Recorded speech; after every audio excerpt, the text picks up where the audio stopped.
అందమైనటువంటి రూపము కలిగిన వారు కూడా కనబడిరి, కానీ సీత మాత్రము కనబడలేదు.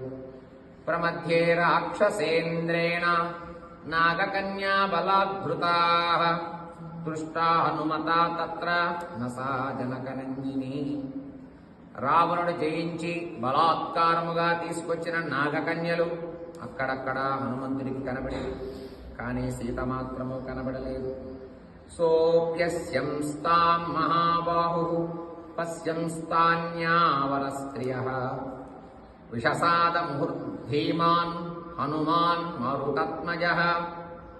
మహాబాహు ధీమంతుడు వాయుపుత్రుడు అయిన హనుమంతుడు అక్కడ ఎందరో ఇతర స్త్రీలు కనబడినను సీత మాత్రము కనబడకపోవుటచే చాలా నిరుత్సాహవంతుడయ్యను. ఉద్యోగం వానరేంద్రాణం ప్లవనం సాగరస్య చ వ్యర్థం వీక్ష్య